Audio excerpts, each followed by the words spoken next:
It really feels like not that long ago when we first started having EVs come out, every single new one got compared to Tesla, whether they deserved to or not, because there weren't that many electric options. Now, there's tons of options in every single segment. So if you specifically want a 3-row fully electric SUV, well, you can get the Cadillac Escalade or the EQS or the Rivian R1S or the Kia EV9. But this one right here, I think stands out as the best bang for the buck in that crowded segment. I mean, you could get a Lucid Gravity for well into the 6 digits, or you could get a really, really well-spec'd Hyundai Ioniq 9 for under 80 grand. Now, it might sound weird to say bang for the buck when the car is still 70 or 80 grand and that's still expensive, but this category is expensive. Lucid Gravity, like I said, the R1S regularly is 6 figures, the EQS, the Cadillacs, these are all expensive vehicles. And now that I've lived with this for a week, it definitely has all of the same features as those. It's really well equipped, but for less money. So let's just start with those basics. This is a 110 kilowatt hour battery in between a dual motor system, all-wheel drive. And it does about 420 horsepower and 500 pound-feet of torque. I'll talk more about how it actually drives a little bit later in this video. But then it does about 320 to 340 miles of range on a single charge. And, okay, I've been waiting a while to be able to do this. This is one of the first EVs I've seen / tested with, gotta go all the way to the back here for it, the NACS port. This is a non-Tesla with the Tesla charge port in the US. So we're gonna start seeing these more in 2025 and 2026. This doesn't mean you can charge at every single Tesla supercharger, but without an adapter, some Tesla superchargers will let you just plug right in. It's best to just check the map just to make sure, because you don't want to pull up to the charger and then realize this is not one of the ones that works. It's easy to do that. But yeah, Tesla superchargers with no adapter.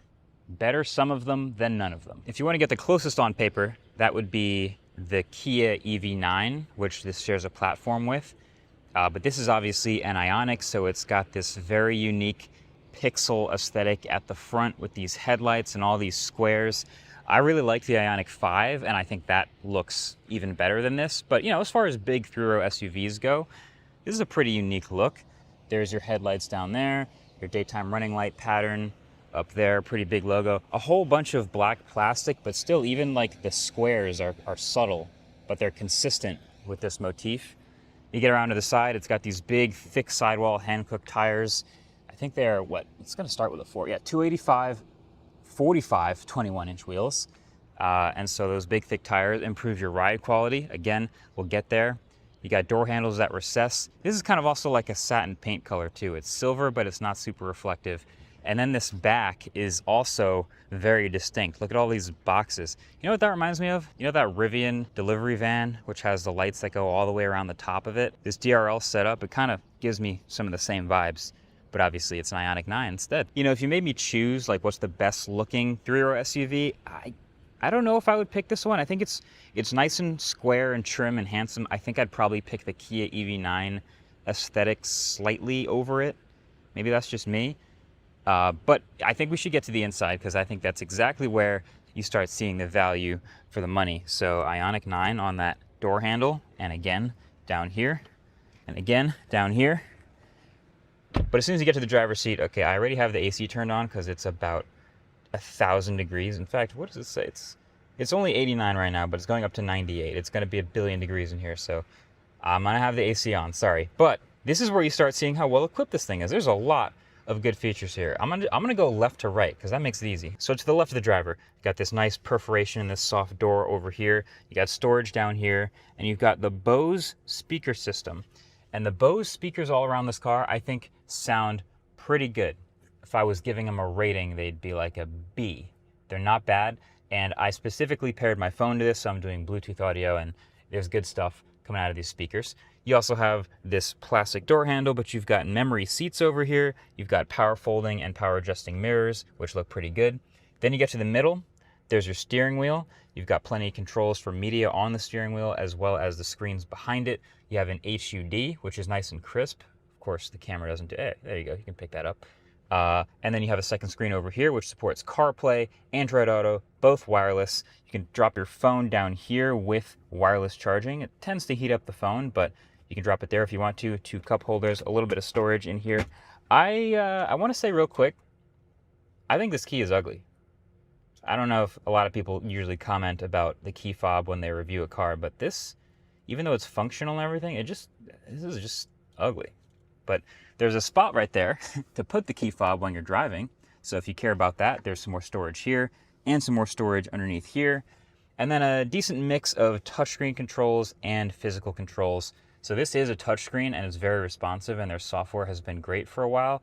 But then like having to hit this tiny button for the fan speed, I don't love that. I think that's kind of lame. But you've got the physical movement for pointing the vents or opening and closing the vents. And then you've got controls like home here. Will always take you home. If you want to go to CarPlay, that'll always jump in there. So these are functional. You start to get to know them. You also have controls on the steering wheel. There's your volume. There's your track forward and backward. It's probably going to start playing now. That's copyrighted, my fault. And then they've got these paddles behind the steering wheel to increase and decrease regen. And there, like I said, is the range. It's saying like 220 miles of range with 64% battery. It's overstating, at least telling me it's going to get more range than I was quoted when, you first learn about the car. It says 310 miles of range. Seems like it can get like 330 or 340. Anyway, let's finish off to the right here. This is a start-stop button that you do actually have to press to turn the car off. I don't love that EVs all kind of do that still, but that's the button. And then you have this twist to go into drive or push to park. Then over here you have your mode selector for what drive mode you're in, so sport, normal, or eco. And then you also have auto hold on and off, and to turn on and off the parking cameras real quick. Great. And then also this little marble accent piece I don't love. It's clearly plastic, but it does kind of shine the LED lights onto it so you can see it at night, and it kind of has this nice glow. But I don't know. That's not my favorite piece. This screen kind of curves a little bit as well. And then boom, look up here. This is a rear view camera. You can switch it on or off, although I tend to leave it on. So the mirror itself is still a fine mirror if you want that. But this camera is a little bit lower than before. I think it was maybe the Ioniq 5 or some previous EVs have had it higher up, pointed down at the road. This is more like at bumper level. Either way, it's super useful. And then these seats are very comfortable. I've been sitting in them happily for days. They are ventilated, they are heated. You can move them forward and backward without sitting in them. And we'll get to the other rows in a second, but this is nice. You also have this sunroof that opens and closes and has a motorized cover. And just in general, well equipped is the theme here.